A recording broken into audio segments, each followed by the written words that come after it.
something. I'm not sure. This is a servo base preamps onboard. I'm not too sure. So the point of that machine is to translate like what you're putting in through the mic, so it can translate into the system. Is it right? To the computer, yeah, Good thing because of about the Yeti. the input of the mic is different, so I can't plug it into a USB. I got to plug in this system into the computer. But this also, I can connect 4 different mics. You can connect a phone, play audio, and then you have the buttons to play sound. This is definitely good for like a podcasting system. If you're doing it in person, that's what it's really built for. Yo, cuz which setting do you have on your mic right now, on your Yeti mic? There's like 4 settings on it. Yeah, I watched a quick little YouTube on it, and the guy suggested to do like the upside down heart. Yeah, I was gonna say, yo, I've had this shit for I don't know how long. Yo, we could swear on here, right? Yeah, of course. Oh, fuck, vamos. Yo, I was like, yo. And no, but yo, I literally just learned that today. I was like, yo, I've never even fucking taken the time to look at what the hell these settings are. And I looked it up. I was like, oh shit, there's an actual setting for this. Yeah, there's settings, and then there's the other one on the back there that's like gain, and that dude said to lower that shit all the way to the left. Oh yeah. Cause if not, it's gonna start. You're gonna start hearing that. Yeah. Un poquito mucho. Pues vamos, mi gente. Yo, saludo, mi gente. Welcome to another episode of Café con Charlie up in here. We have another special guest joining us today. My homie Macaroni, cousin, familia, Charlie Carlos DeLeon, representing MonteDeLeon Cigars. We're going to get into it with you quite a bit. And then, of course, our one and only Cesar de Peña coming through, co-hosting. Going on, guys. Loving it. So I want to jump right in, man. Listen, I've been pumped for this call all week long, to be real with you guys. The missus is like, I'm out of here. I bet you guys will be talking when I come back come dinner time. I'm like, yo, chill out, man. We'll get to it.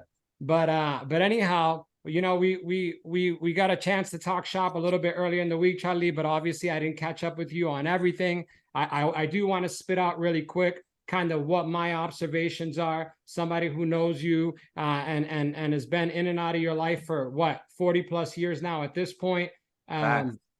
This cat is first and foremost, from my observation, a family man all the way through and through, starting from being a son to being a father to being a brother, a cousin, just a good dude all around on that side. Another major love and respect from a family perspective is this dude has represented, you know, our nation, our country in the military and has put himself out there, and even has a son in the military right now. And so that's something that I highly admire about you and respect. But also this cat's got his own business, and I want to talk to him a little bit about, you know, kind of what life looked like after the military and what's it look like in today's world, and how do those things compare to one another. And then, of course, yo, if you haven't checked this cat out, he's got FitFo on YouTube. Right there it is. FitFo. That's hilarious, by the way. Foundation. Yo, Primo, what's FitFo stand for? Primo, we consider FitFo to be the basic fundamentals, the foundation of everything in life. It means when you figure it the fuck out. That's what life is all. Life is all about figuring it the fuck out. That's what's up. Well, listen, 100%. Yeah, go ahead, Cesar. I'm sorry. Yo, what happened? Cesar, you get delayed there. No, I just said 100% with I love that. I was actually going. Hello? Yeah, you're breaking up a little bit. Now you're back. Internet connection.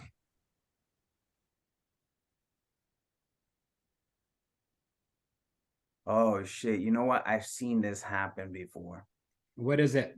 What I've seen people do is, like, I've seen in prior podcasts that what they'll do is they'll be like, yo, drop out and then come back in. Okay. And that's a way to, because if not, it'll keep. If it does it again, that's probably what you're gonna want him to do. Yeah. Cesar, is it good? Yeah, but you're jumping in and out. I think it was the Wi-Fi. I had to switch it because I was in the Wi-Fi in the house. I just put it to the garage. Gota. Good deal. So it should be good now. No, cool beans. I thought that you had something. But yeah, we're gonna jump right into this mofo right now. Primo, bring us up to speed, man. So take me back to, you know, what military, right? What made you decide to go that route in life? And then walk me through kind of what that experience was like and to where you are today. Man, so Diablo, where do I start? So, you know, like many of us, especially many of us that come from, you know, the hoods that we come from, growing up in Lawrence. I also grew up in Juanadías, Puerto Rico. Like there was a lot of, you know, things going on in my life, at one point or another, that kind of like my mentality started shifting as I was growing older. You know what I mean? And when I say growing older, I mean like from a young age, like I can feel like my mentality kind of switching up, even at the age of 9, 10. I was always looking for that something, you know what I mean? So fast forward, I went through a lot of shit with, getting kicked out of high school, all these other things, but it wasn't until the moment that one of my cousins ended up, getting into an altercation and shit like that, some wild shit went down. He ended up getting shot. And at that point, I kind of like realized like, yo, like that's it. Like, yo, we gotta make some changes. We gotta do something. So I ended up going with one of my other cousins because we found out about Job Corps, and Job Corps was like, an opportunity for me to be able to go get my GED. And for me, I already had the military kind of like, it was always there, right? Through your, my bad if my dog start making mad noise. I don't know if you guys can hear that super clear. You can't hear, but you're good. Bring them in, bring them in.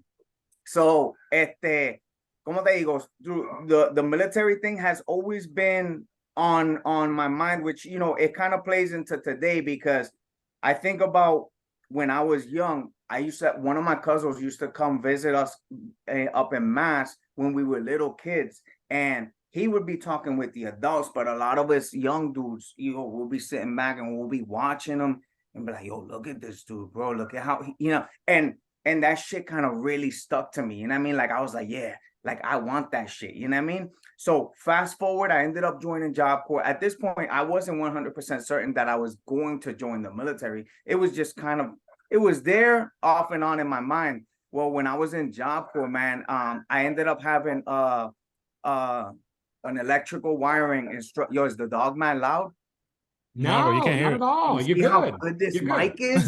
Yeah. See how good this? Yo, you can't even fucking hear this dude, bro. Like, this dude's going insane right now. Yo, so when I was in Job Corps, I had an electrical wiring instructor, and this dude, he was a Vietnam veteran, right? And I think this dude would spend 20 to 30% of the time teaching us electrical shit. And he would spend a good 50% of the time mentoring us.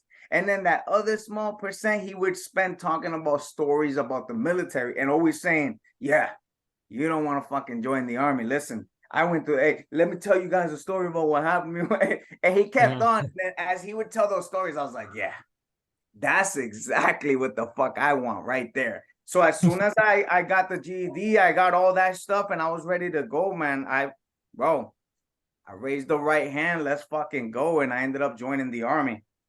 Bro, that's awesome. So tell me, like, how many years did you do in? I did 10 years. 10 years I was in the army. Okay. And did you have any sort of prosperity in the army? Did you move up in ranks? Did you take on any sort of responsibilities? Yeah, absolutely, man. So I ended up making it up to the rank of staff sergeant. You know what I mean? I was able to be in charge of soldiers, do different ordeals from, running ranges to, man, there's like so many different aspects when it comes to the military. But overall, I was feeling good about my career. Just shit ended up going a little sideways in the career where shit happened out when I was in Iraq and stuff like that. And that kind of shifted everything. And next thing you know, I found myself having to make a decision of, yo, this is it. I'm no longer going to be in the military. What the fuck does this mean now? So at that point, like, I think this is a common theme when it comes to veterans when they go to get out the military, and it all depends on how they get out, right? And I'm not saying one struggles more than the other, but I do feel like there's levels. For example, if you're a person who did 20 plus years in the military and you retired, are you gonna have some struggles? Of course, you know what I mean? You're gonna go through that, remembering the times and all this other stuff, and that type. So, and then when you have someone that felt like they had unfinished business, that's a whole other level that fucks with you, because you're like, fuck, man, like, you know what I mean? I was on my way to do this. I had planned to do that. I was trying to go through these schools. I was trying to retire as this. So there was a lot of things that was on my mind at that moment. And when I was fresh out of the military, I was like, damn, man, like I was really on that FitFo mode, man. Like I was really trying to figure it out in that moment. But I was also seeing a lot of my buddies and my comrades, like, their struggle. And by seeing them, I was like, all right, yo, how do I make sure that I don't let this shit fucking, like, because it could take a control of you. You know what I'm saying? To a point where you don't see anything else but that, and without that, it ain't shit. So I had to kind of like get out of that fucking mentality, and just try to start looking at the military like as it was a chapter in my life. And now it's time to add another chapter into my book, you know what I mean, of my life. I like that. I like that. So did you have any plans or goals like while you were in there, after the fact? Or were you just, not, yo, on the real, like when you say, did I have, like, are you talking about while I was like, in, or because if I would have retired? You're saying like that? yeah, like, some people go in and they say like, oh, I want to go in, serve, go to school, then get this career and this and the third. Like, did you have, or were you just like trying to do it for an escape? Yo, by the way, Caesar, super great question, because it's gonna lead me to the next thing. So when I was joining the military, I had zero fucking knowledge of anything in the military. I didn't know. Yo, a lot of motherfuckers would be like, yo, didn't you watch Rambo? And didn't did you watch this movie? That movie? I'm like, yo, that movie doesn't fucking tell you enough. You know what I mean? So I didn't really know anything. I'm telling you, I did not know shit about the military going in. So with that said, I feel it's very important, like, for young people that are wanting to take on this career or any career, if you can find somebody that is in that field that can somewhat guide you towards something and say, yo, listen, don't go this route, because yeah, you know what I mean, you're probably not gonna fucking like that route. You know what I mean? You're better off kind of shifting this way. Yeah, but I've always aspired to be a cook and a chef of these fine. Listen, motherfucker, it's not the same thing. Like, you go the military being a cook, you're gonna be like, fuck, what did I get myself into? Yeah. By the way, I wasn't a cook. I'm just saying. But listen, here's something that that's staying with me right now. So I don't give a fuck who you are. Everything that you do, whether you're successful or not successful at it, is going to stay with you. Most people are going to judge themselves for the rest of their life because they got a GED. I want to know how you went into the military and it didn't stop you from progressing in the military. Staff sergeant's that's no joke. It takes work to get to that point in your career. And then we're going to talk more about where you're at now. What would you say is like, do you think you just made that way where it's like, I don't give a shit, I'm here, this is what I'm doing, I'm going to do the best that I can do? Or do you think there was certain things that you had to overcome when it came to, self-reflection, or what you thought about yourself, or what you thought you were capable of doing? If you get what I'm asking you here? Yeah, absolutely. I mean, I think there was phases for me when I joined the military, bro. Oh, yo, zero fucking discipline, bro. When I tell you zero yo, son, I was fighting basic training because this motherfucking dude's feet stunk in my room, and I was like, yo, didn't I fucking tell you your fucking feet stunk? You know what I mean? Like, this was the mentality, because when you're fucking coming, like, that's the mindset. And then as you start going into the military, and after you fucking catch an Article 15, which is, you know what I mean, where you get yourself in some trouble and shit like that over some stupid shit. Next thing you know, they're making you sweep the sun off the field at 9 o'clock in the morning, which means you're gonna fucking be there all night. So those type of things, they start shifting your mind and saying, yo, I gotta get my shit together. So I was when I first joined the military, I was first stationed stateside, right? And then I ended up going over to Korea. And in Korea is where I had that next shift. You know what I mean?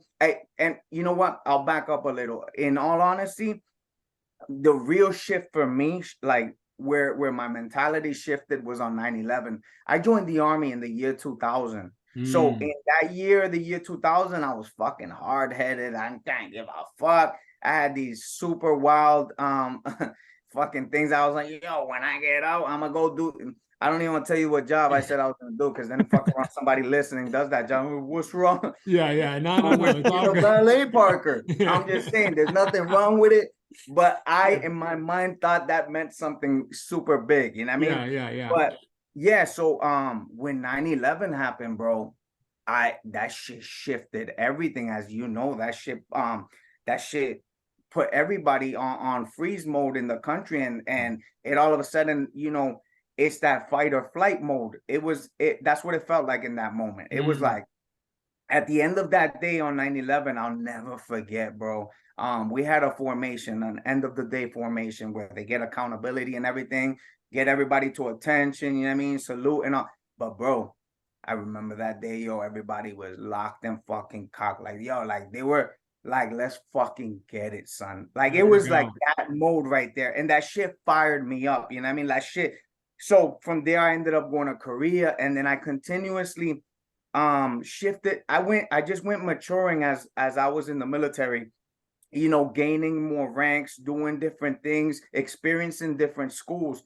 And one of the dope things about the military is it doesn't matter if you come into this motherfucker with a master's degree or a GED. At the end of the day, you gotta prove yourself.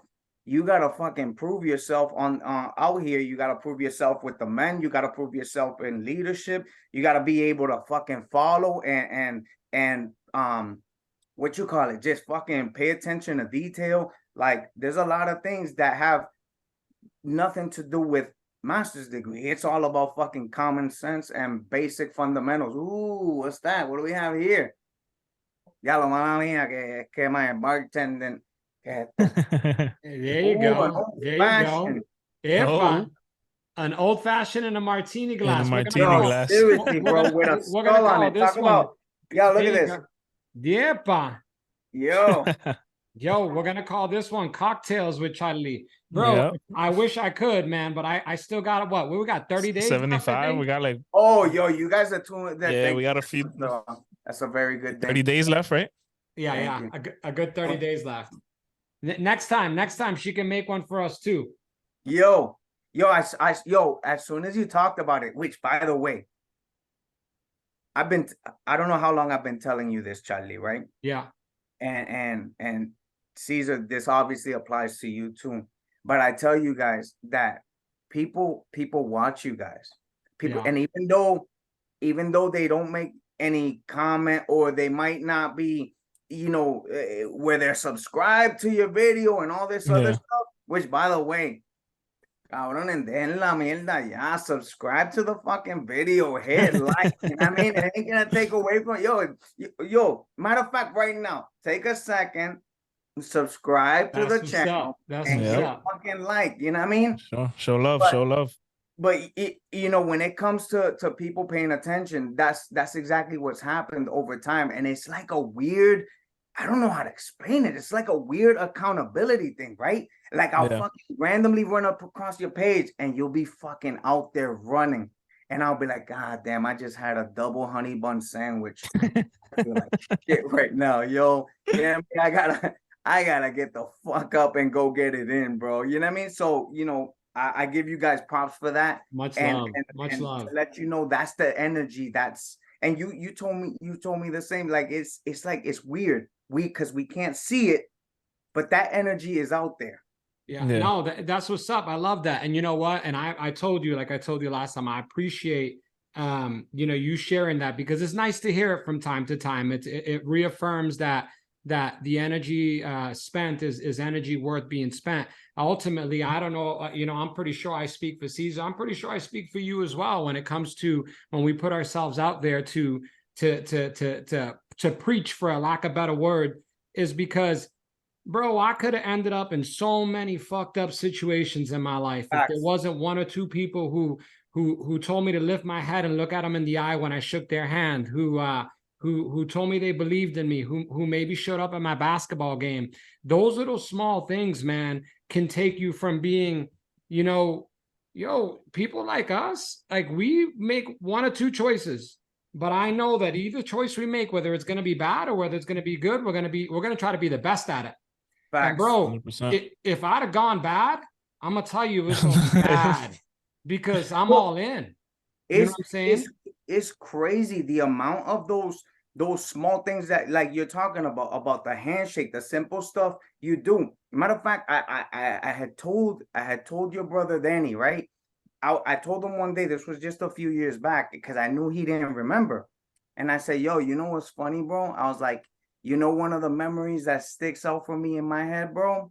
I was one time walking around chilling in the Beacons, and I don't know where the fuck I had a bat and stuff like that. I had a bat and a ball, and then he was like, yo, you want to go catch? Come on. And he went with me, right?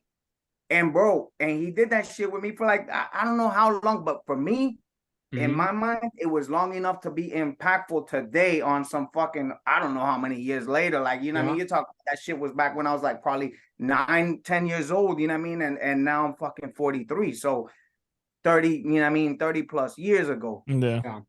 No, and you remember how it made you feel is the thing. That's what, like a big quote that people say is people forget what you say, but they always remember how you made them feel. Absolutely. Facts. I mean, and ultimately we build on all that stuff. So I mean, even getting back to your story as kind of coming up, it sounds like to me like you started to replace the anger with motivation. You started to replace that anger with like, all right, well, maybe I could do something. I could represent my country to the best way and best of my abilities, but also, you know, you and I have talked quite a bit lately, and you'll reach out to me and be like, man, I'm trying to get my running on, but this is happening. I'm trying to do this. We've talked some business. So let's fast forward a little bit, right? You got out of the military. That's scary as shit, right? Because now what? Facts. Now what? Now you're probably a dad by now, right? Yeah, I have both my kids. Yeah. I don't have any degrees. Yeah. I don't have, here in my mind, the only thing that was on my mind was the military and retiring from the military. And I was like, I'm fucking good. That's all, you know what I mean? That's all I need. That's my objective in my life. And when all of a sudden that shit all changes, I'm like, yo, hold on, fam. I don't have a degree. I'm not part of any fucking union. I don't even know what that entails, but yeah, I'm just saying. Like, I it all, and yo, my instructor in Job Corps would be like, yo, you gotta join the union. I'm like, yo, I don't even know what that means, fam, but yeah, sure. But the thing is, like, I was feeling like you said, man, I was like, fuck, what now? Like, what am I, yo? And I legit had to figure it out in that moment, bro. Like, I really had to figure it out. So back to that fitful thing, right? Just figure it the fuck out. But so ultimately, like, now let's fast forward to you're entrepreneur, right? MonteDeLeon Cigars. How is it? Tabaco Con Run Cultura. Tabaco Con Cultura. So you come out of the military, probably, I don't know about you, but I'd be scared as shit. What's next? How am I going to feed my family? Where am I going to move to? What's going on next? What drives you to the point where you're like, you know what? If I'm gonna bet on anything, I'm gonna bet on myself. And you and your wife go out and decide you're gonna establish what you've established. Tell me a little bit about that. So, you know, I can't front. Like, I really, at first, I have to give like a lot of fucking credit to an organization that when I was coming out of the military, they fucking helped me out like in a ridiculous way. Like, I mean, it was Wounded Warrior Project. So Wounded Warrior Project reached out about a program they had coming out of the military. Okay. And at first I was like, yo, I don't even know what this means, but they're gonna help you to get transition to understand what's going on in the civilian life, que si esto lo otro. So at first I was super skeptical about everything, but yo, I ended up doing it, and that helped me out a lot because it began to like kind of like bless me with those tools that I started to understand in the civilian sector. Now, fast forward to the point when we decided to chase the entrepreneur world. Man, it's real weird because that shit happened like it was like a switch, right? One day. So first, I'll tell you what first happened. What first happened was I was in, I don't know, I was somewhere visiting some city, and one of my buddies, there was a group of people, and some of those guys were getting ready to go to a bar, go do other shit. And my boy, he was like, "Yo, you want to go to a cigar lounge?" And I was like, "A what?"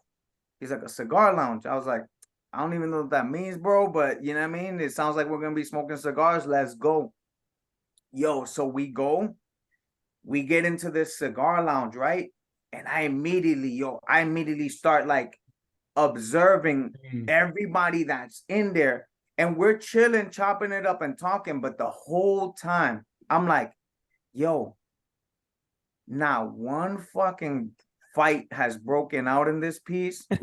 Nobody's arguing. Matter of fact, I can hear side conversations, and everybody's talking about either about what they're doing or what they're about to be doing. It felt like I was surrounded in a room full of motherfuckers that were chasing success in some way, shape, or form. So immediately I was like, yo, damn, man. So I came back, and I immediately told wifey about it. I was like, yo, you don't understand. This shit was like crazy. Like, I don't even know how to explain this to you. So I was like, you know what? I gotta take you to a cigar lounge. So we go to a cigar lounge. She immediately felt it. She was like, yeah, I could see this. But at this point, we had no idea what this meant, what we were gonna do, que si esto lo otro. So we started off with like making videos here and there. And I'm not gonna front, bro. At first, we tried to do, which I believe those videos are out there somewhere. We tried to do like reviewing cigars and shit like that. But then it started to bug us. We're like, yo, who the fuck am I to say whether this cigar is good and that cigar is not good? Yeah, who am I to tell you to drink an old fashioned with that cigar? I'm like, if you want to fucking drink una malta with your cigar, bam, do your fucking thing, have at it. You know what I mean? So we started playing around with that shit at that point, and I don't know how it works for other people, but I could tell you that one of the things that helped this shit boom to the next level was the fact that I started working on a logo without even knowing which way I was going with anything. I just knew I wanted to be in the cigar world, but I didn't know what that meant. So I reached out to an artist. I had our logo created, which the first logo was the male with the beard. And then, because I'm obviously married to a Puerto Rican woman, she most likely is going to say one day, like, yo, what about my logo? Like, you know what I mean? I said, before we get to that point, I said, let me just create her logo, which blew her fucking mind when she saw that logo. She was like, yo, this is crazy. So we're sitting on logos. We're doing our thing, blah, blah, blah.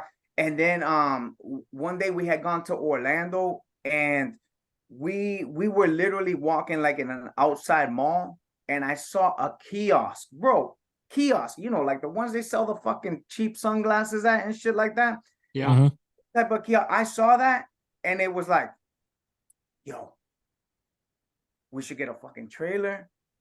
We should fucking turn that shit into a fucking mobile cigar shit and just haul it around with cigars. And we can go do fucking private. It was like real crazy. It like came in that moment, everything. And yeah, man, we've been at it now for the last five years, give or take, and we've shifted, you know what I mean, like our objective and everything with the business, but we definitely love what we're doing. We take a lot of pride in our cigars. Yeah, man. That's what's up. That's awesome. That's what's By the way, that cigar cart, because I saw it on your Instagram, that thing is fire, especially the development that you did. I saw like the before and after. That thing's legit, bro. That was the first time I ever seen something like that, to be honest.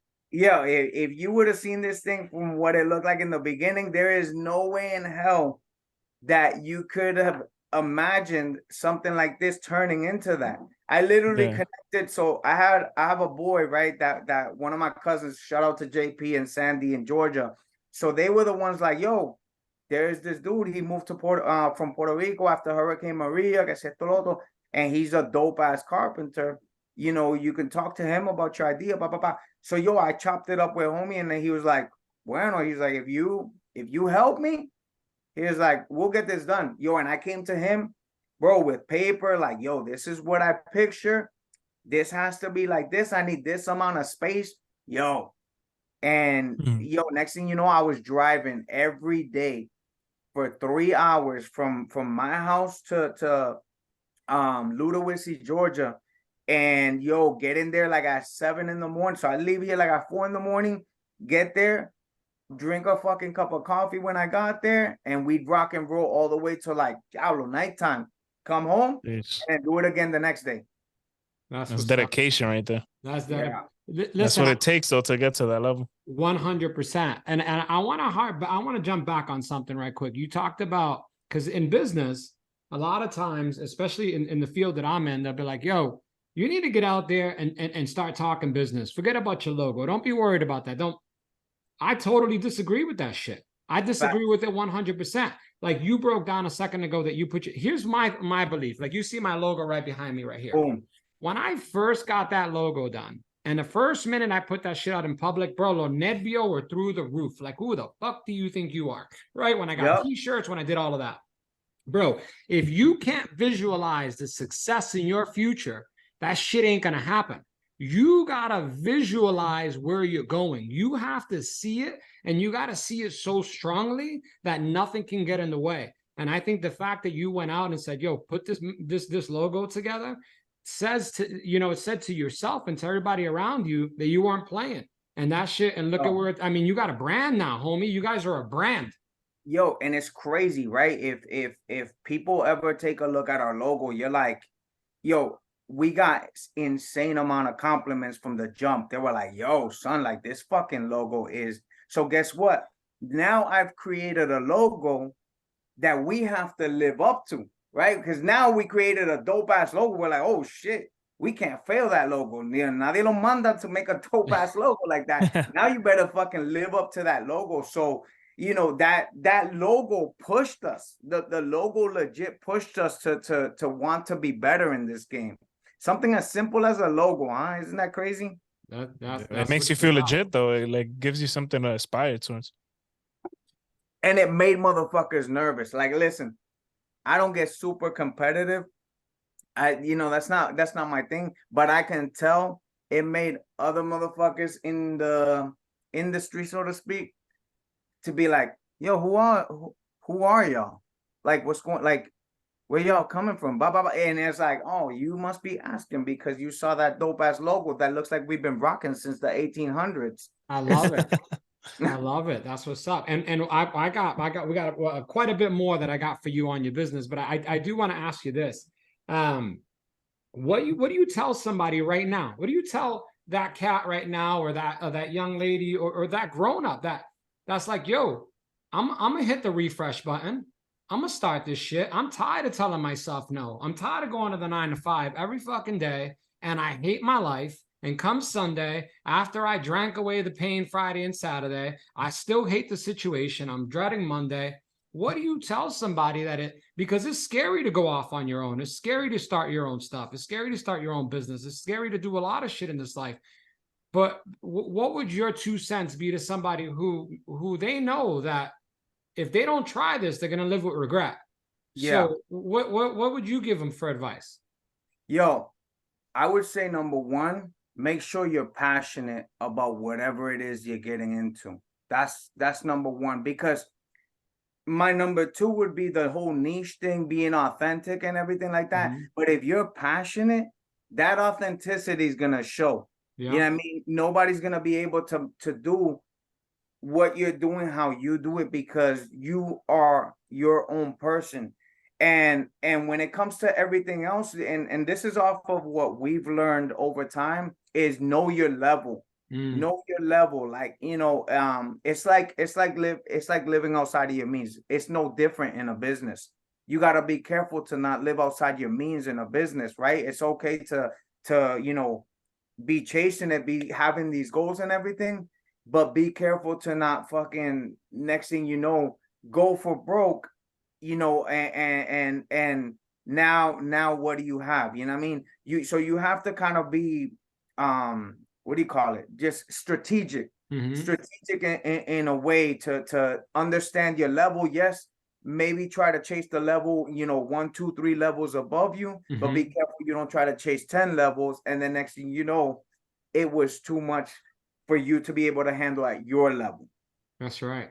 Yeah. No, that's what's I up. feel like that causes analysis paralysis because I've been there in things that I started, and I'm like, oh, I'm aiming to be at the professional level, and I'm like trying to skip step 1, 2, 3, and 4. You know what I mean? And I say that 100%. because that legit happened to us. Like, Yeah. you know what I mean? Especially me. Like, yo, if Jalissa was here right now, she'll be like, she'll immediately be like, yup, this motherfucker right here. Like, this dude was trying to fucking get into everything. You know what I mean? Like, Ready to compete with Cohiba and bro, all the big yo, boys.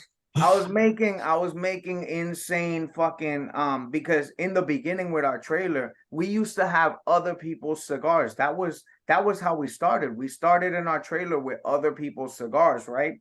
And then I had a buddy that came into our trailer one day, and he goes, I see all these cigars you got here. He's like, well, where's your cigar?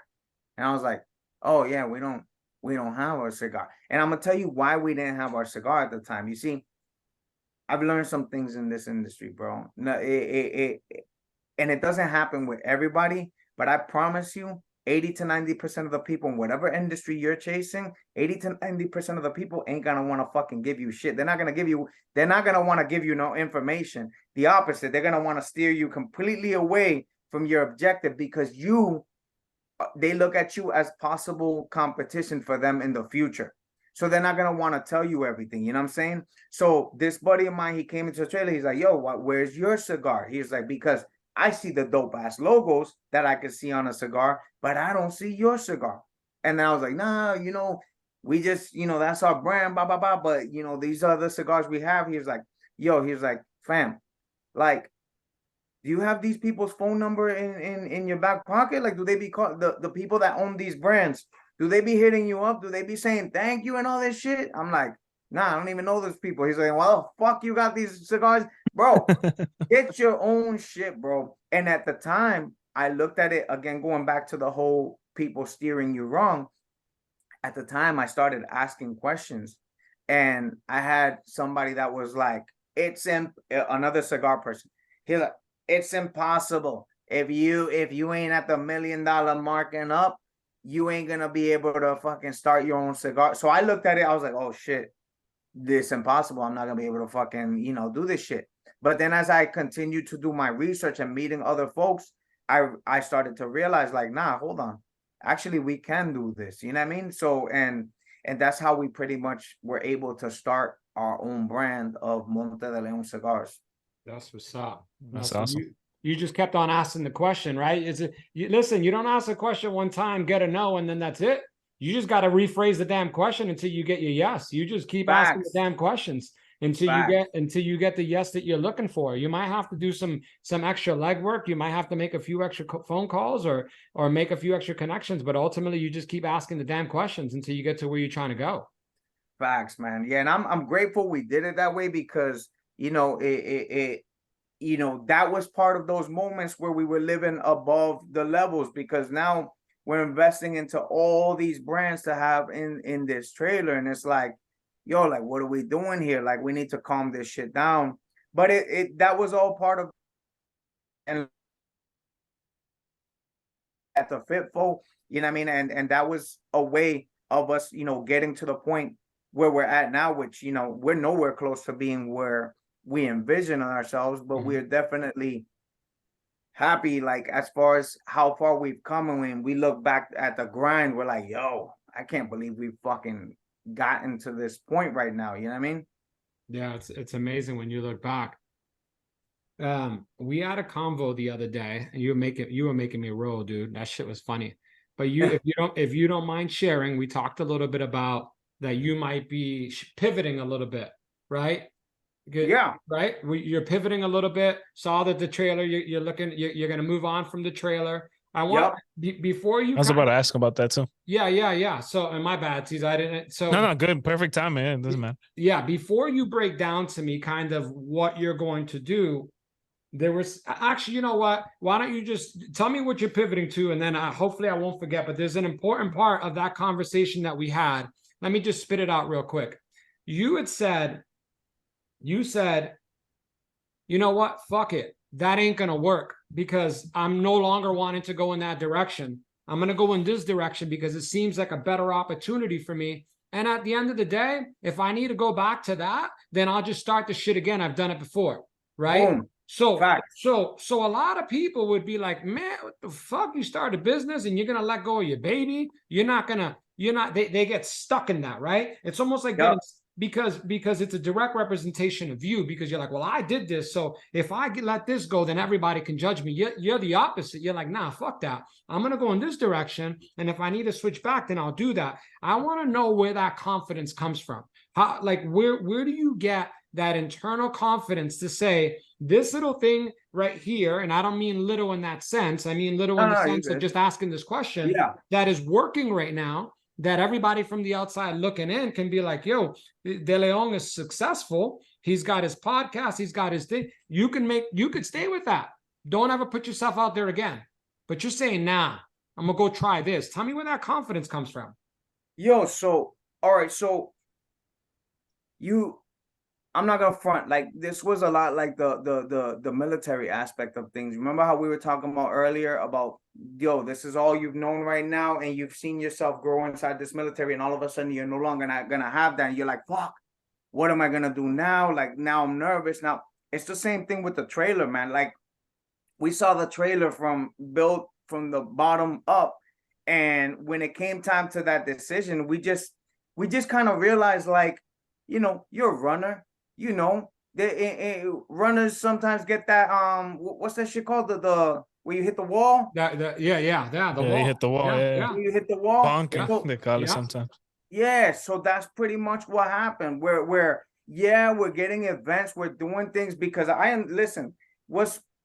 people see us all the time, you know what I mean? When we do events, and I know I get it, in their minds, they see us everywhere. And I don't know if it's us of how we do it, where we make you believe that we're fucking everywhere doing this shit, and we've done a lot of dope events that we're part of, and we're every event we do, we're always super passionate about. So I think that kind of transitions into people saying, yo, this is their shit. Like, why would you give up something that is so I kind of felt like it was time to move on from that aspect, because that wasn't allowing us to grow the way we wanted to grow. We were stuck right here, and that's as far as we were going to be able to get with this aspect. But we wanted to grow more as a brand outside of the traveling cigar lounge. You know what I'm saying? Sure. So we right now, most people identify us with that traveling cigar lounge. You know what I mean? Which is dope, you know what I mean? Like, we love it, you know what I mean? Nothing's ever gonna be able to be taken away from us in that aspect. Like, people been seeing us for the last, like I said, 4 or 5 years rocking with the traveling cigar lounge. So when they see it, they're automatically gonna think of us, most likely, you know what I mean? Mm-hmm. But yeah, we were able to come with a decision now to say, yo, let's focus on our brand as cigars, and yeah, that's gonna be our main focus now. That's what's up. So you're choosing. So no more cigar lounge. You're going strictly for the focusing on your cigars. Yeah, and you know, so one of the questions that people have hit me up about, which is funny because I didn't hear from a lot of these people prior to me wanting to sell the cigar lounge, and I was like, yo, what's going on, fam? Yo, you getting rid of, you know what I mean? It's, you know how people are, bro. They love it. They love the gossip from you to see if you be like, yeah, I'm under the bridge right now, bro. Like, I don't know what to say. You know what I mean? I'm just smoking a cigar. I'm fucking under the bridge. It is what it is. But no, man. Damn, what was I saying? I lost my train of thought. No, you're about to stop breaking it down. It's what direction you're heading in now. So break it down what we talked about earlier in the week. Like, so you're going to get away from the trailer aspect. So what's your business? What's it look like now? So yeah, so like I said, we're focusing more on our cigars right now. We're also focusing on the it's I don't know what they call this. I don't know if they call it private labeling or the wholesale side of things and everything. Like Yeah. we're more focused on that side now. Like I've been doing pretty well in on that side of things that it takes up a lot of our time and we have fun doing it. And that's pretty much becoming our main focus. And our goal is to continue to grow till we get to the point that we're fucking global. Which by the way, I mean, we're already technically you're global, homie. I'm just saying. Technically you're global. We out there, fam. We out there. We're in Eastern Europe right now. You know what I mean? That's awesome. We just haven't put it out there to everyone out there, but we're out there. You know what I mean? So, and the goal is to get to a point that we could sit back and say, yeah. And then, that's what I was gonna tell you. So, when a lot of folks were hitting me up, they're like, "Oh, you're getting rid of the Traveling Cigar Lounge. That must mean that you're getting ready to open up a brick and mortar." And I'm like, well, no, not right now. Right now, that's not what we want to do, which is, hey, this is another good point, right? So we currently live in Florida, but guess what? Florida is not somewhere where we see in our long-term future. You get what I'm saying? So why am I going to sit here, make a crazy investment that's going to lock us down from, I don't know, fucking 11 to 12 a.m.? I don't know. Make an investment like that only to know that this is not somewhere where we want to be long-term. And then guess what? If I was to make that investment, then now I'm stuck. Now this is where we're going to be for that time. You know what I mean? Yeah, you become a slave to the business. So because I know that and I'm aware of that, I'm like, nah, fam, like we're good with that. How was the process of when you wanted to build your cigar, getting hands-on, sampling? Like, talk to us about that journey from the start to how'd you get to the product development and all that. Absolutely. So that was one of the dopest processes. Like, we were able to test out a lot of cigars, do a lot of sampling. We were, it was a lot of in-person type of things that we don't share everything as far as the process goes. Like, we give people somewhat of the process, and when we get to the level that we're able to, then we're gonna be able to do that. You know what I mean? So when it comes to all that, every cigar that we have that's a MonteDeLeon cigar, and not just a MonteDeLeon cigar, but I'm going to focus on MonteDeLeon cigars for now. But every cigar that we've brought out that people know about, whether it be the Charlie Mike, whether it be El Capitan, whether it be the box press number 4, La Comandante, the Dolce Dama, whatever cigar it is, I promise you, fam, that cigar went through a lot of what do they call that? Quality control. Quality control.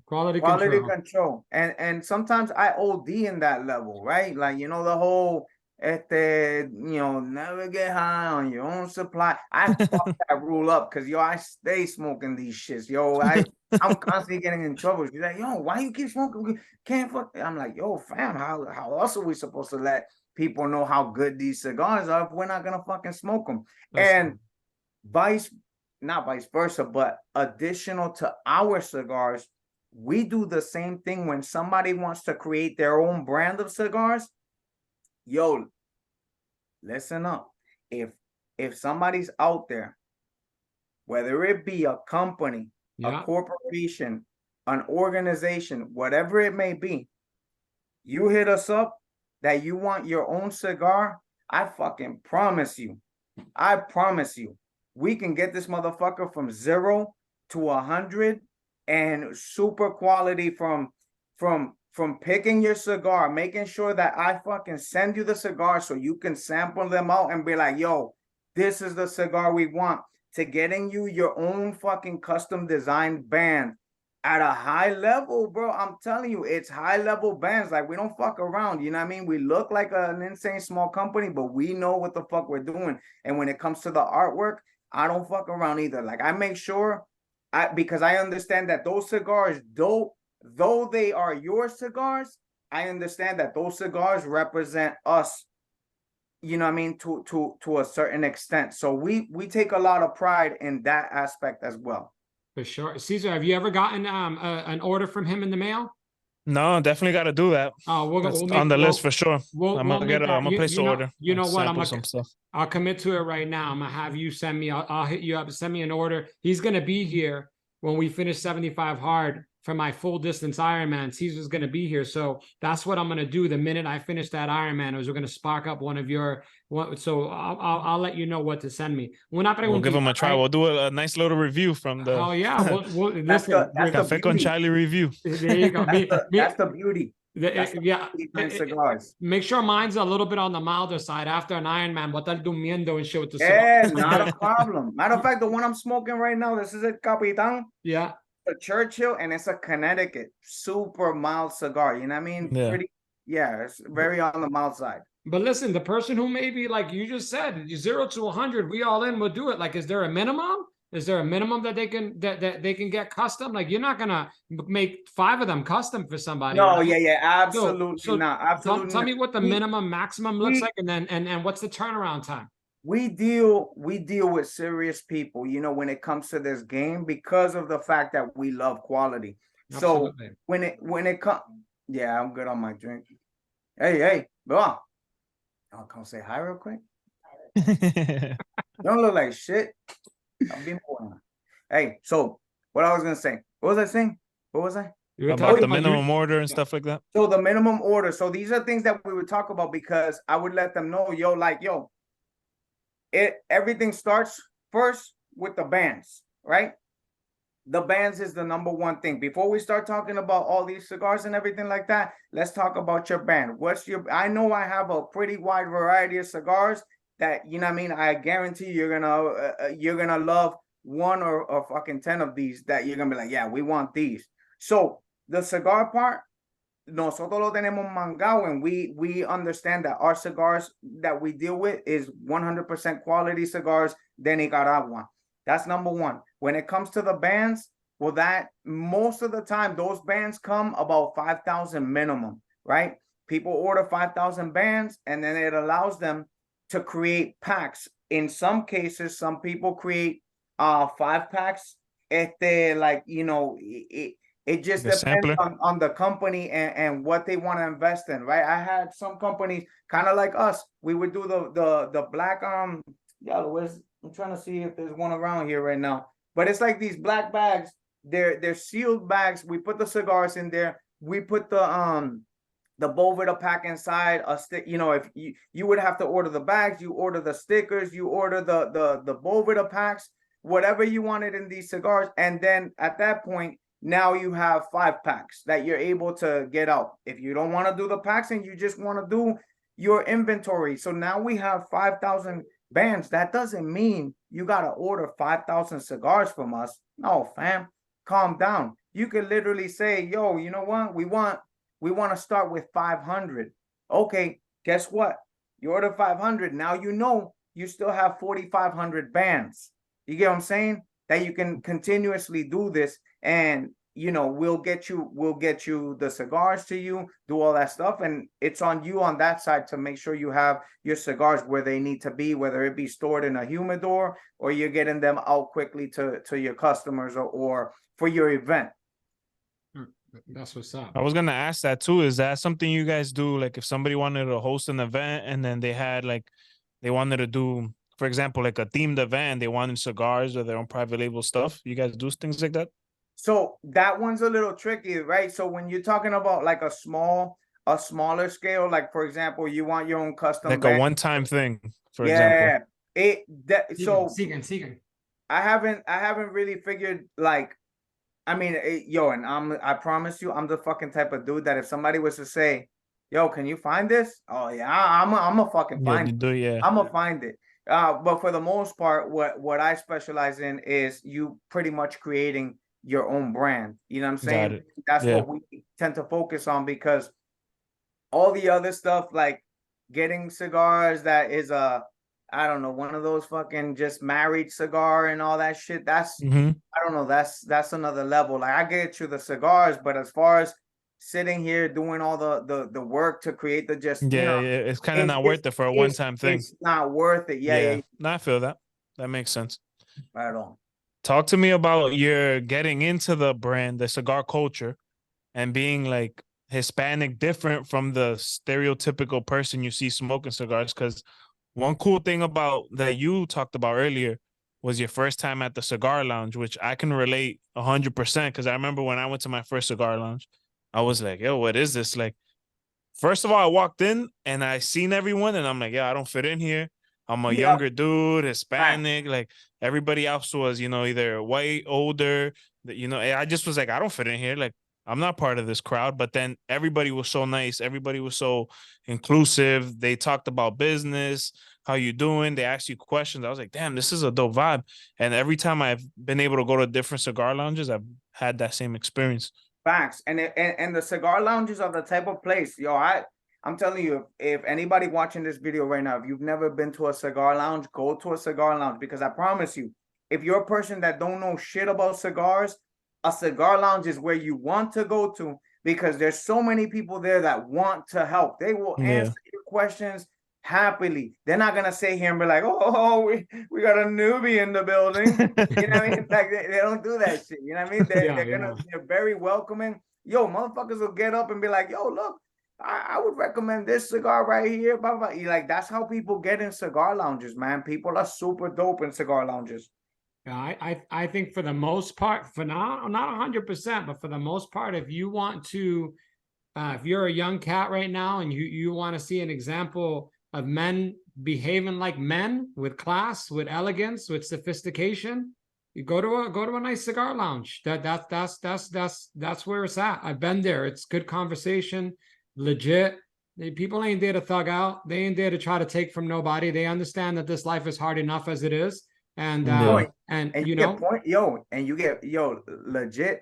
I don't know if this has happened to you guys, but it happened to me with you, Charlie. You made a post one day smoking a cigar, and I was like, yo, look at the way this dude is dressed right now. I need to go fucking find me an outfit like this, bro. This shit is super dope. That's what happens when you go to cigar lounges. You see motherfuckers dressing, you're like, yeah, I want to rock some shit like that. That shit is ill. Bro, it comes back to that same shit with the logo thing I talked about earlier. If you want to be about it, you got to be it, right? And you've got to see yourself. Listen, when I was broke, I tried to act like I was going somewhere. And I ain't anywhere special, but I'm going to keep on acting. I'm going to act to where I'm trying to go, not where I'm at in this moment. I'm going to surround myself with that caliber of people. I'm going to surround myself in those environments. Anything less than that, you might as well just say, I'm working against my dreams. I'm working against who I want to be. Right? Like, so put 100%. Yourself in the situation where you surround yourself around that kind of shit. And my brother Pedro and I back in KC, we'd go to these cigar lounges, bro. And these dudes that are 55, 60, 65, right? CEOs, not everybody's successful, but a lot of them, you know what those people are trying to do? You know what you do when you get later in your life and you're just trying to enjoy the little things? You want to give back, bro. You want to tell somebody else this is how it's done. Come here, young cat. My kids ain't listening to me because they're too busy fucking doing what they. But come here, I'm gonna teach you, right? You know how many? I'm not where I'm at because it was just me. I'm where I'm at because a lot of people told me a lot of inside secrets, and I put myself in position to hear those things. And they're like, "Yo, there's no other way. Just be yourself." That's something I heard from somebody. They're like, "Yo, you're this. You're this. This is the way you come across. Be yourself fully." I'm like, "Really? But I don't have to go and be like you?" They're like, "Don't be like me. That's the worst thing you want to do. Be you." So that I much respect to cigar lounges, and now you got me amped up. I'm ready to go. By the way, yo, you see that right there? You literally just toned into what I was about to say right now. So you said how I just got you hyped up. Hey, yeah. I'm telling you, if you're listening to this is one thing you got to be careful with in a cigar lounge, because that's what it does to you. You get super hyped. So I'm gonna tell you a quick story. Yo, wifey and I went to a cigar lounge. Yo, we were super vibing. Everything was super dope. We were sitting with this gentleman. He was, an older gentleman, right? He was fucking chilling, talking. Yo, and the vibe was so dope that I was like, I'm gonna buy this dude a drink. So check this out. I go to the bar, right? And I'm like, yo, give me this drink. whatever my man's having there, give him that. And and she was like, you sure? I was like, No, you're not. give him that. Yo, Louis 13. Louis yo, 13. this motherfucker was drinking like a fucking small glass of something that cost like $140, bro. Oh, son, if I would have known you were drinking that, I would have never fucking did this shit, bro. Oh my God. Toma una Corona and call it a day, fam. There you go. So be careful with getting too hyped when you go to cigar lounges. I love it. Yo, let's talk a little bit about familia, man. Like, you big on familia, not always do you say the word, but I mean, I know that when you and I talk, I can feel it. I can feel the energy. What's your passion? Why are you so passionate about family? Why is that so important to you? I've always been, when it comes, especially when it comes to my, like, I love my whole family, right? Yeah, of course. But when it comes to my immediate family, I'm extremely passionate about my family. And one of the things that happened to me a few years ago, I don't know if it was 10 years ago or whatever, bro, I went to visit this fucking horse farm, right? And when I was at the horse farm, the people that owned the farm, they were like, oh yeah, this belonged to my great grandfather, blah blah blah. And I was like, yo, that shit is ill, bro. That shit's ill, that this dude, he did something that benefited his great grandchildren. You know what I'm saying? So I'm always like, when it comes to my family, like we're a tight-knit family, you know what I'm saying? And we always try to stay that way because we understand that one day our kids, could have their kids could have their kids. And I always try to take pride in our, we call it our square, right? Because there's 4 of us. Mm-hmm. And one day, I think it was my son said, yo, what happens when I have a wife and kids? What happened? What do we become then? I'm like, yo, we're always a square, fam. The square is the fucking foundation. Mm-hmm. The square is it doesn't matter how many kids you have afterwards. The square is what made it happen. This is the fucking square, and it's always gonna be the square. Mm-hmm. So yeah, I'm extremely passionate about, my wife, my kids, like everything we've ever done from yo, my son will tell you, yo, if you ever get him on this podcast, he'll fucking tell you, yo, he used to play football when from middle school through high school. Yo, there was games. No, fuck games. It wasn't games. There was practices that it was fucking pouring fucking rain, bro. And you know what I would do?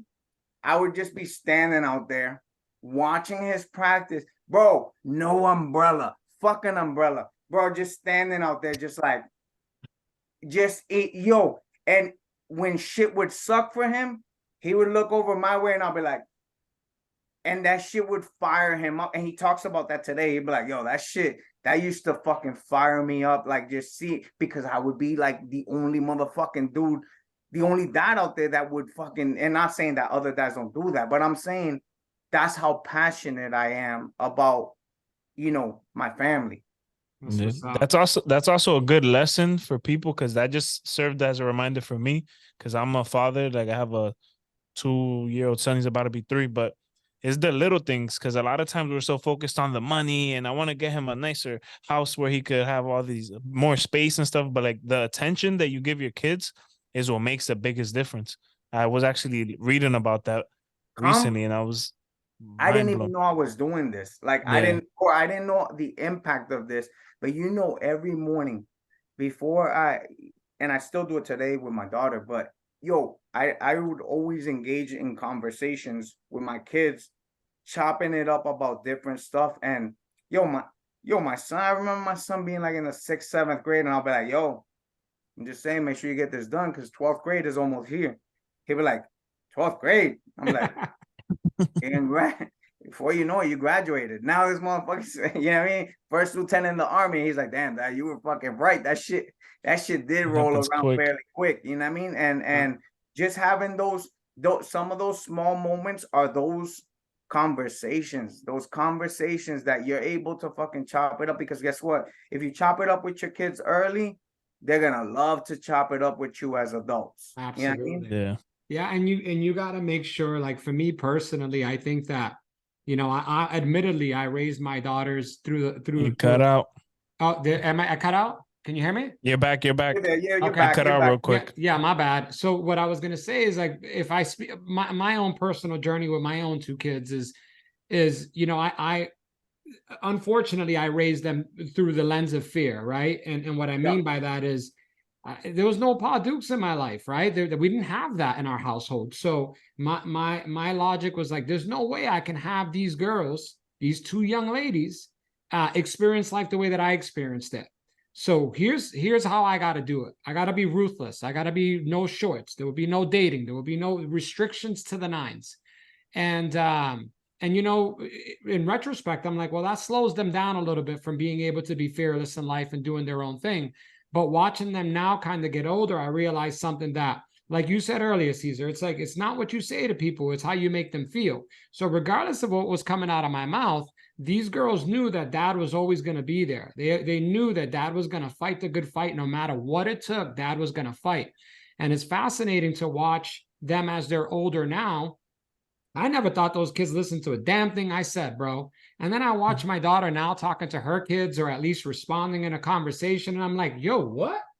Yeah. That shit sounds just like me. So, I mean, at the end of the day, I think, Caesar, you hit it right on the head, man. Kids they don't care. They're not going to remember the jobs that you had or didn't have, the business that you started and didn't start, or that you to succeed. No, they're gonna remember, did you overcome? Were you somebody who was consistent and solid in their world? And that's what being a man's about, though, ultimately, right? I got a question for both of you, since you are seasoned fathers. What's something, if you could go back, let's say your kid's 2 years old, 1 year old, what's something that you would want to implement that you probably didn't, like being a father, like whether it be, you know, anything you would want to change that you did in your past? What's something you would implement now that you probably didn't? Charlie, while you're thinking, I'll give you a quick one. Yeah, I'd let their asses get dirty. I'd let them jump off of shit. I'd let them go and stick their finger in the electrical thing. Like I would just chill. I would just chill the hell out. Like I would just chill out. Like watching my daughter now with our two grandkids, and like, bro, they're free, man. And you know what that freedom does for your mind and for your creativity? Like the ability to like, I truly shortened, because I reacted that way, it truly made them almost scared of life. Like, what am I going to do? Because I'm going to get hurt, or I can't be dirty, or I can't do this. So if it had them in a bubble a little bit too much. Absolutely. Yeah. But again, being fearful, like in retrospect now, hold it there, fall off the bike. You're going to be fine. I would have just been more of that at that younger age, for sure. But the thing is, it's funny because you can't do anything about that, because at the time you were doing your very best with the information you had. And that all comes from past traumas and the way you grew up. So it's like, now in retrospect, you have that insight. Yeah. But before it was, you know. That's a good point. I think that, and that's probably one of the reasons why I can't figure out like the answer to this question, because I'm like, you know, the times were the times. That's what it was. I was that age, you know, and I did things this way because I was kind of adapting to society as to what's going on around me and how I have to raise you in this environment.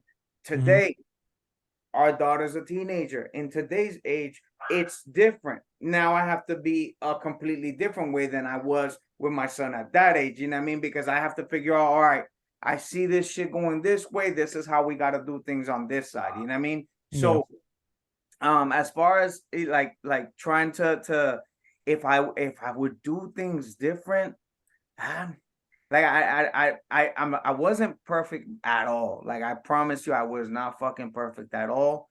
But like I think because I was the way I was, everything is the way it is now. You know, with our relationship. 100%.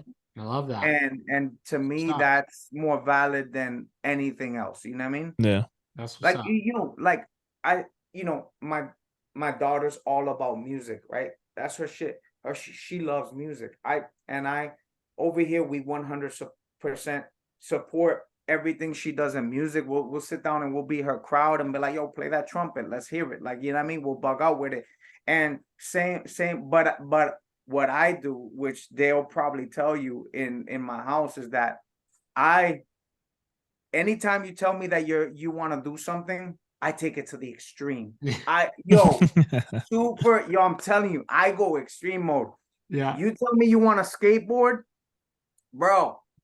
In my mind, you're trying, Tony Hawk mode. You want to go pro. Like, yeah, that's how I can't help it. Like, if you tell me you want to be a musician, then I'm like, yo, boom, go full force in this. Yo, my son, you want to play fucking football? Bet. What are we doing? And that type of shit has always, because I've always tried to let them realize what their potential can be if they continue to pursue, whatever it is you want to do. My daughter has pursued a lot of more different little things, not little, but a lot of different things compared to my son. Like my son, he played sports. He did from Boy Scout to Diablo. I'm trying to think of all the other things. He did a bunch of things, but they're completely different though. My son and daughter, completely different. Like that's how it works out. Yeah, hard fuck. I mean, bro, like this dude's like fucking hardcore infantry dude, ranger in the army, you know what I mean? That's how he is. And then my daughter, she's all about the arts. She loves to draw, she loves to do, the music, she loves they're completely different, but I'm equally passionate about anything either one of them want to get into. That's awesome. How about you, Caesar? I asked yourself the same question. What would you do differently at this point? I mean, I know the little guys. I mean, it's early in the game for me, but I would definitely say it's just the more quality time, like investing that, putting down the phone and now worrying so much about the distractions and thinking like, oh, I got to better myself and watch this and learn this. I'm more focusing on like spend time with my son, play with him. Cause it's times where it kind of hurts me a little bit. Cause he'll be like, Dad, put the phone down and play with me. And I'm like, damn, that means that it's like a constant thing. How old is he? My son's about to be 3 in December. Oh, he's going to be 17 next week. Yeah, no, time flies, dude. I feel like he was born literally 2 weeks ago. It's crazy. Yeah, that time's gonna fly stupid by like real fast, bro. So yeah, definitely. And again, there's another example of the times. We live in times where social media, the phone and everything like that, but you're not using social media for the wrong things. Look at what you're doing. This is I don't want to call it a job, but at the end of the day, it's it's another, I don't, what do we call this? We call this an output. We call it an output. Another output to help people. You know what I mean? Yeah. It's not like there's plenty of people that all they do is fucking sit around on social media all day, you know what I mean, commenting and you know what I mean? It's like wasting time. And that's been one of my like kind of things that helps me, but is a disadvantage too, because I justify it because I'm like, oh no, but I'm on YouTube, I'm watching a podcast and I'm learning this and stuff like that. But sometimes it's like I gotta learn to say, all right, let me dedicate the next 2-3 hours to him, and when he goes to bed I could continue that. Where are you from, Caesar? I'm from Lawrence. Oh, I told you he's in Lawtown. Listen, you see, I'm gonna tell you where the first advice I'm gonna tell you to do, which is gonna help you clear. Everything's gonna clear for you as soon as I tell you this. Remove the Yankees hat. Fucking replace it with a Boston hat. No, I was born in New York, bro. I can't do that. Like, yo, nice catch. I didn't even catch. I thought he was about to drop some gems on me, and then he hit me with the Yankees. I got away with it for long enough. I know. I didn't even catch that. That's crazy. He got me. He got me. The Yankees. For sure. No, I listen. And Caesar and I are blessed enough that we get on a weekly call, and I talk to him a lot about that. And it's something that what's really fascinating. It's when you're young. All that you really want in life is what you need. And then when you get older, you fucking think you need everything you want. And so if you can hold on to that shit from your youth, that for me, I'll be honest, all I wanted was some motherfucking attention and some love when I was a kid. That's it. Somebody come to my ball game. Somebody talk to me. Somebody ask me how I'm doing. That's it. That's all I wanted. That's the purpose for the reason I'm the person I am today now. Because I'm like, yo, I'll be damned if I can help one person feel like they've been heard or seen. I'm gonna try my best to make sure everybody feels that. So when I finally kind of came up, some people are motivated by money. Some people are motivated by accolades. Yo, all I wanted was a fucking family. That is it. I just wanted a family. I wanted a wife that looked forward to seeing me when I got home. I wanted daughters that could look at their dad and say, man, I'm proud to be his daughter. And I want to continue and leave a legacy. So as I move forward in life and I get into business, there's something that has never happened to me. This is what won't happen to me. I don't know why. I will not go all in on business. I cannot go 100% because this pillar over here of family is so friggin' important to me. Yep. So like, I don't give a shit about this unless this is on the 100. So I say this all the time. Your personal health, your wellness, your spirituality, and your mental state, that's a pillar. Your family, that's a pillar. Your finances, that's a pillar. And then your growth is the other pillar. You got to keep balance amongst all of those things. If any one of those things is out of whack, it ain't going to matter. It ain't going to be worth anything to you. So that's the kind of the tough part because we, you know, you notice that the news sells like nobody's business. Negativity sells. He said something earlier, yo, everybody's reaching out to me now because they saw me put this shit for sale. Want to know why? Because everybody wants to see a brother man fall off. Want to know why? Because it's going to make them feel better about themselves because they didn't take the leap or take the chances. That's it. It's that because it's not like they're going to fucking go and all of a sudden go cop a trailer and build this motherfucker from start to finish. They're not going to do that. They just want to, oh, good. They're done. You know what I mean? Like that's it's real weird, yo. Like, it is weird. Yeah. And as you pursue your journey, keep all of those bad boys in place. Like keep them all in place and know that you're going to fall off from time to time. You're going to be up. You're going to be down. This might be good. This might not be so good. But at the end of the day, you are on your journey and on your path. And just make sure you keep what's important right there in front of you and then build from that. And yo, Charlie, can I tell you, bro, you are the ultimate fucking brand. Like you pop your brand out. Like Caesar, you see how he owns his shit? It's who he is. I have to give him his flowers because I was on his social media and like the personality that you portray, not portray, but the personality you have on your page is exactly who you are. Like meeting you now and talking to you, it's exactly the same. You're funny, you know what I mean? It's like it shows and it draws you in. It feels like, you know, it's more personable. It's just something about it is contagious. It gives you a little bit of energy. You feel the love. Yeah. I appreciate that, man, because that, like I said, that was, you know, going back to one of the questions you had in the very beginning, Caesar, when you said, how do you get into a room like this where, you know, there's a certain culture or a perceived culture in a cigar room, like, right?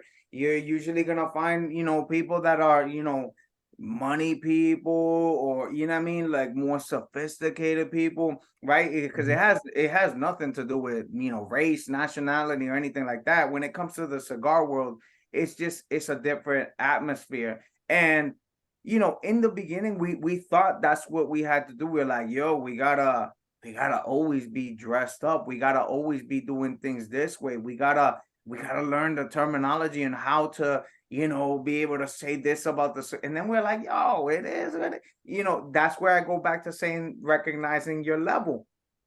This is my level. I'm not gonna fucking hide from the level we're at. You know what I mean? If we don't, yo. Yeah, I remember when people used to say, if you're taking a test on an exam, they're like, you know, if you don't know the answer to that question, come back to it. And it's like, motherfucker, if I didn't know it the first time, I promise you, I'm not going to fucking know it 10 questions from now. I don't have that mentality. If I don't fucking know it, I don't know it. Like, that's it. I don't fucking know it. Like, I don't know the answer to this fucking question. Yeah. I'm going to try to figure it out. But in this moment, I just don't have the answers for that. And I don't like to portray something that we are not. If we don't know something, you know what I mean, we're willing to learn. I'm 100% willing to learn. I love for people to teach us. And then when it comes to the sophistication aspect of things, like, yeah, do we like to dress up from time to time? Of course, who doesn't? But then there's times that we want to fucking come in there with fucking hoodie, a hat, some Timbs on, and like we don't give a fuck, bro. That's just like that's the mood we're in. You know what I mean? And people probably see us and they would never be like, yo, they own a cigar brand. You know what I mean? They would never fucking think that shit. But you know, I think there's a niche though for that because of the way the world is changing with social media and everything. Like, for example, I love cigars. I go to cigar lounges. I have a bunch. I built up a collection, and literally, like, look at how I'm dressed. You know what I mean? I'm not in a suit all the time. Yeah, I like that, but I'm your target audience. You know what I mean? Because you're authentic. You're Hispanic. You come from the same place as me. I'm like, damn, I vibe with that. And then so I would go get your cigar over a Cohiba or a Davidoff because I don't really know, too much of that. Yeah, they're premium, but like I would want to try your stuff out just because to support someone that looks like me. That's crazy that you say that, because sometimes, and I think Charlie and I were talking about this a few days ago, that sometimes you don't recognize of how many people that come from where you come from, grew up the way you did, struggled the way you did, look the way, you know what I mean? We have the same cultural backgrounds and everything, that they see you and they love watching you. Not only because, you might be saying something funny or something, it's more like they're like, damn, man, this motherfucker's just like me, and they're out there killing it. And it inspires them to hopefully want to do the same. You know what I mean? And I never really I never sat back and thought about that much. But now that I think about it, and again, it could be because I'm getting older and I'm acknowledging a lot of these stuff now. And it's pretty cool to know that we could actually be out here inspiring people to want to get up and, do their own thing as well. Absolutely. I'm grateful for you fellas, because I'll tell you, I've grown tremendous amount in the last couple of years. And every time I talk to Caesar or I talk to you, Charlie, you both say the same shit to me, but like, bro, like, just be you. I mean, be you. People are attracted to that shit. Just be you and be more you. And it's taken me a little bit of work, because again, we talked a little bit earlier about trying to, segue your way in to get that level of attention or that level of respect or that level of self-admiration or whatever it is. But yeah, if I was talking to any young cat right now, I would say, look, be your most authentic self, 100%. Refine your skills as you go, of course. Always refine your skills, because otherwise you're going to be playing in the same puddle forever. Like, move your way up as you keep progressing, and then eventually you can reach back and pull other people with you. But ultimately, when you face life head on and you're willing to fucking put yourself on Front Street. I consider this Front Street. I consider everything else that I do putting myself on Front Street. You're gonna make some waves, man, and you're gonna impact some people, and you'll be amazed of how that makes you feel as an individual, and how you can take some of that power the next time you go to put yourself in a vulnerable situation. So I mean, one of the terms that has stood out for me over the last probably year or two is the term imposter syndrome. Imposter syndrome is one of those terms, which is an example of what we're talking about. Like, right, I walk into a cigar lounge and I'm rocking a hoodie, a hat, and Timbs. It's very easy to be like, damn, I don't belong here. You know what I mean? Like, these people are dressed up this way. What am I going to talk about? But in all honesty, if you own your shit, you're going to realize you're on the same level, if not a higher level, because they could probably get pointers from you. You know what I'm saying? And you just got to be able to like get through the imposter syndrome, feeling like you don't belong in these places. It's like, nah, fam, like you're there. You're there to compete, whatever business, you know what I mean, you're deciding to get into. You can't go about it with that mentality. We're in the cigar business. There's motherfuckers that have been in this business. Like I said, their companies have been around since, the early 1900s or 1800s, you know what I mean? And their shit has been around forever, but we're like, all right, it is what it is. You know what I mean? We're here.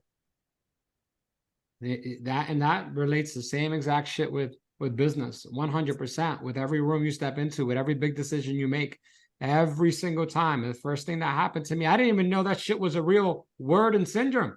So I started, imposter syndrome, I had no idea that existed. I was just like, it sounds negative. That's why it makes it sound negative. It's like, yeah, but you know what?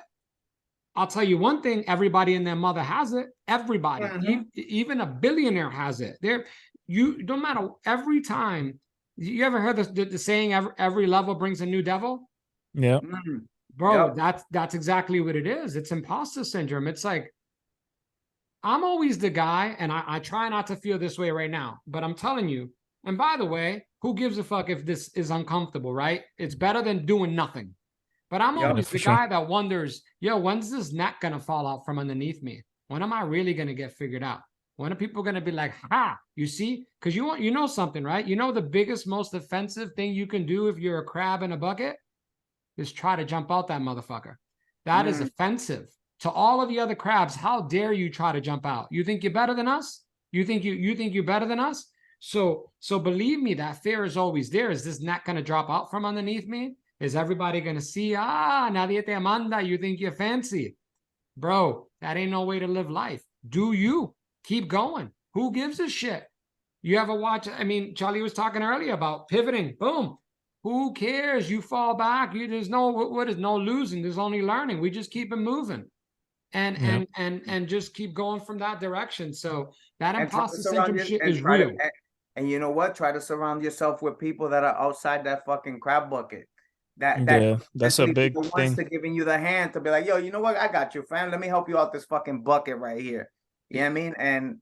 And then them motherfuckers can't hold you back because you're getting helped out this motherfucker, and now you're on your way to do some other shit. Bro, you ever try to talk to somebody and I want to come and listen? If you're here to be inspired, be fucking inspired. If you're here to be angry, but hold it there. That's on you. You ever try to talk to people who just absolutely want to figure the fuck out how this is not going to work and how this is going to be bad? You don't need that shit in your life. You do not, and I don't care how. Listen, just because you went to war with me doesn't mean that I can take you to this new battle. That's not how this is going to work, right? Everybody's growing at their own pace, and we're all going in different directions, fucking passing each other in this galaxy. You either on my vibe or you're not on my vibe, because I got somewhere I'm trying to go, right? And I'm welcoming you to roll with me. But if you can't roll with me because you haven't put in the work, you're not willing to put in the work to overcome your own shortcomings, your own, self-confidence issues, that's not my problem. You don't get to fucking bag me down. You don't get to knock me. So that's all I'm saying. If you got anybody out there right now, you got some homies in your circle, and you tell them, yo, I'm trying to read this book, or I'm trying to take this test, and they're like, yo, stop being whack, let's smoke a blunt, and let's go to the club. That ain't for you, homie. I'm just letting you know, if you really want to go where you think you want to go, you need to make the tough choices. And that's just what it is. Facts. And the crazy part is, though, sometimes it's yourself, your mindset, your ego gets in the way, because sometimes where we come from, the only thing you got sometimes is your ego and your pride. That's right. And then you're like, oh, I don't know if I could do that, just because you don't want to bruise that ego. You don't want to look like a dummy. And so that I've had experiences where that holds me back. And just like getting that mental block has been something that I've been working on. But like talking to Charlie and, listening to people who are, like you said, outside of the crab bucket is what gives me that mental unlock. That's what you gotta do, man. You definitely gotta broaden your horizon when it comes to like your circle of friends and everything like that, and people that are able to elevate you. You gotta try to surround yourself more around. That doesn't mean you're forgetting about everyone else, but if that everyone else is not out to fucking help you, fuck them. Leave them behind, bro. Leave them behind, because it's just not worth it, bro. I've seen it so many times, yo. I've seen motherfuckers that are my same age, bro, that still deal with this shit, and I'm like, yo, like why you? But I'm not here to convince. I'm not gonna. If you're somebody my age, I'm not here to convince your shit. Like, you know what I mean? You obviously made a decision. That's what you want. You know what I mean? Absolutely. And you know what? It's one of the secrets to success. If you can figure out a way to build the spine to be like, I'm sorry, bro, I got to do my thing. The faster, because you know what? It's an insult to the successful to suggest that they don't have those same problems that we do. It's an insult. You know what they do? They get over it quicker. They just do it quicker. They don't spend months. They don't spend 30 fucking days. They don't spend 2 weeks sobbering around, feeling bad for themselves. They don't do that. You know what they do? They don't spend 3 years trying to make a decision. Bro, they don't. They keep saying, you know what? I really want to do that, but you know, I'll be able to do that one day. It's like, nah, what are you doing? What are the small steps that you're fucking, you know, what do you call it? Trying to knock out so you could fucking get there, bro. You got to take those steps. No, you guys gotta take the L's a little faster sometimes to get to the W. You gotta take the L's. I mean, listen, you ever been around like in the driveway drinking, and how funny shit is when like everybody thinks it's funny when you try something and you don't succeed because they're not courageous enough to even try it. I'd rather deal with a homie who failed 30 times before you even tried once. Because that homie who failed 30 times learned a shit ton of stuff. You got experience from. You know what I'm saying? But bro, I don't even, if I'm being honest, you know, yo, in this business, if I had to count the amount of times I have failed, oh, I don't even know. But the shit is, I really don't know because I don't fucking dwell on it. Yeah. Yeah, I mean, as soon as I fail, I figure out a way to fucking to fix whatever it is I did wrong, and then I move on, you know what I mean, from that, and then continue forward. As long as I move the level up, then okay, I move forward. But I don't dwell on all those fucking failures. I don't sit back and, like I said earlier, man, like sometimes you think back and I'm like, damn, we've been through a lot of shit in this. Holy shit, bro. Like, yeah, I've never sat back and actually thought about how many times I failed or how many times somebody tried to put their foot in to, you know, make you trip. It's like, it is what it is. You know what I mean? We just keep it moving. It's all part of the journey. We'll keep it moving. All right, fellas. So we're getting ready to wrap this up, unless one of you guys got something. I got just one final question, at least on my end. We could keep it rolling. 3 people. 3 people is all I need you to think about. 3 people, alive or no longer with us, that you can have lunch with. 3 people. You don't have to know them. You can know them. You cannot know them, alive or no longer with us, that you can have a lunch with and ask them whatever you want to ask them, whatever story you want. Damn, bro. That's people. hard. I'll get it started for you. I'll get it started for you guys. I would do my mom, my grandmother, and her mother. I would do those 3 because I'd like to know the story all the way down. Like, it's just something that I would love to know all the way down. Like, how did that all kind of come about? That would be my 3. Man. I mean, for me, I'm a man of faith, so I got to pick Jesus number 1. Okay. Because there are a lot of questions there. Okay. And then number 2, I would definitely say, if I had to pick, actually, I'll just pick both of my grandfathers because of the same reason. Yeah. Because they both passed away. Yeah. One of them was when I was younger, so I didn't get to like hear those stories. Yeah. Of, you know, how was the family? How did we get here? All that stuff. So for the same reason, I'd pick them too, to like learn about the legacy of, you know, how we came here, his grandparents and stuff like that. That's awesome. Get that perspective of the family. That's awesome. All right, what was the question? Ask me the question. 3 people. So you got to sit down and talk to. 3 people. Hey, you sit down with and what? Have lunch with. Yep, to have lunch with. All right, so they don't have to be together. It could be separate, but just 3 people.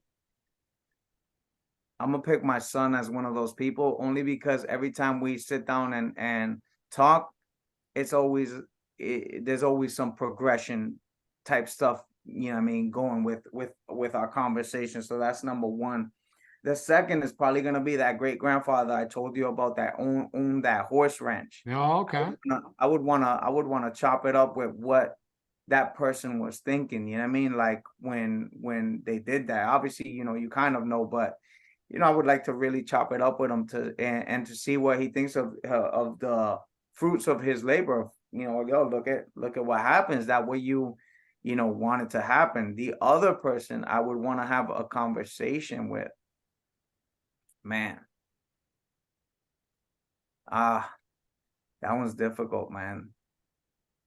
I have so many wild names going through my head that it'll come to you later. Man, nobody's Yeah. mentioned the celebrity, huh? Nobody's mentioned No, like I was about to, but I was like, nah, that dude's too dark. So I gotta think of somebody else. Like, bring it on, bro. no, there was this dude, bro. I don't know if you guys ever seen this shit on Netflix, bro. The Hunt for Verapan. I don't think so. No, No. never seen it. Yo, my dude. I saw this shit on Netflix, bro. This dude lived in, like, I think it was India, right? By the way, this whole shit is like in their language, right? And the thing was, this dude came from a super, super poor village, right? Everything was super poor. So they had to figure out ways to make their money because it was too poverty stricken and they had to figure out ways to survive. So this dude, he was doing everything, bro. He was poaching. Like, this dude was offing elephants left and right. And I know somebody on here is gonna be like, oh, how sad. Yo, yeah, it's sad. But for them motherfuckers, like, they're trying to live and survive and feed their family. They're not thinking that way. And then this dude went on to, I don't what do they call sandalwood? Is it sandalwood? Yeah, like for the sense. Yeah, For for the the sense. yeah, So fragrance sandalwood is they started hustling sandalwood and shit like that. Like, and he managed to fucking create something that his village was able to reap the benefits. But then the government of that place all of a sudden came and fucking and cut into their shit, like stole their shit and everything. And this dude became a madman, bro. When I fucking tell you a madman, this motherfucker lived in the woods for like 30, bro, probably about 30, 20, 30, like 20, 30 years, bro, living in the straight woods, and just he became a madman. I'll just leave it to you at that. But that dude, I was like, damn, man, this motherfucker is like, I'm like, yo, 30 years in the fucking woods, bro. Like, you became a legit fucking animal, He bro. was vengeful. He was vengeful. And He was everything angry. he was doing it for was for family, bro. Like, he was like, yeah, this is what I'm gonna fucking do for my family, for my village, from, you know what I mean, for my people. This is, so I found it intriguing, like, how this dude was, you know what I mean? Like, I was like, yo, this dude is crazy ill. But yeah, if you get a chance to watch it, bro, you'll see what I'm saying, yo. And his wifey is a ride or die, bro. That mother, Really? What was it yeah. What's called the name again? of it? The Hunt for Verapan. The Hunt for Hunt for Verapan. Let's E as Verapan. in go. Victor, Check it out. double ERAPAN or some shit. Like, yo, I'm telling you, Verapan. yo, it's an ill documentary, bro. I I'll watched that check shit it and I out. was Sounds like, pretty yo, intriguing. this dude wants you. You watch this, you're gonna be like, shit, man. I gotta at least learn how to fucking make fire in the woods. God damn, like, this motherfucker's like on another level, bro. Like, yo, 30 years in living in the street, and they couldn't. Yo, they were trying to fucking and he had everything down packed, from tactics to yo. He was like, yo, dude was like insane level mode, like, of probably one of the most tactical sound motherfuckers in that region, probably in that whole side over there, that they couldn't fuck with. We'll have to check this out for sure. For sure. All right, Charlie, brother. question as we're wrapping up. Ahead. What do you got next for your cigar brand? You have any new cigars you want to drop, or are you gonna be kind of promoting what you got going on, trying to grow that? So What's next? What's the future have for you? So right now, we recently launched, as you know, I'm military, so we decided to honor one of my cousins. His name is Chelo. He's a retired sergeant major from the Marine Corps, and we decided to dedicate a cigar to Chelo and to the Marines. So the name of this cigar is the Since 1775 cigar. So those who are Marines are gonna know and identify immediately when they see this cigar and they see the logo on it and everything like that. So we created that brand right now in order to honor those Marines who are getting ready to celebrate, because there's nobody. Listen, I'm Army, but there's nobody who celebrates their branch birthday harder than the Marines. Marines are infatuated with the Marine Corps birthday, yo. Like, they are ridiculously fucking prideful of that shit, and I say that in a good way, obviously. That's awesome. Yeah. But so yeah, that's the current project we have going on, and we continuously do our thing with our MonteDeLeon cigars, and we'll see what's coming next. Sounds good, man. I We'll love it. have everything linked in the bio, I'm sure, all your social medias and the Oh website. yeah, let's link it all up. And I appreciate you, Charlie, dropping down there for folks that subscribe, hit that like button, however this shit works, because I don't know. Hell if I know. I just know how to talk shit. But listen, this And comment too. Give us some feedback. Let us know who you want to see, what you want to hear. Let us know. sure. Yeah, don't just watch this video and not say shit. Come on. I know. Mira, coño, throw up a fucking thumbs up. Do that's something. right. Throw a thumbs up or comment. I should make sure that the comments are actually turned on. Hell if I know. But yeah, for sure. Charlie, you did not disappoint for the lightest, my brother. Like, this shit was funny. It was good. It was insightful. Like I told you guys both before, my objective, my only goal in life is that we can impact one fucking person, just one person, then we're doing our thing.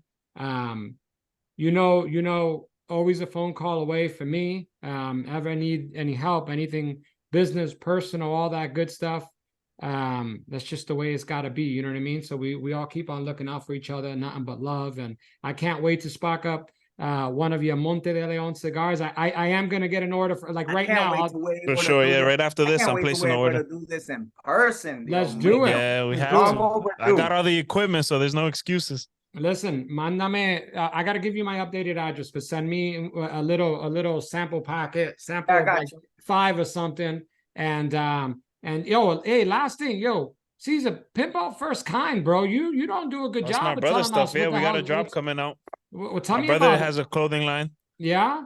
So we got the t-shirts coming out soon. Show that a little bit better, man. You ain't showing nothing there. All right, my fault. Okay. First kind. This is an old hoodie, so this sold out. But we got new t-shirts coming in on the 20th on Friday. First kind. First kind, but spelled without the I on there, right?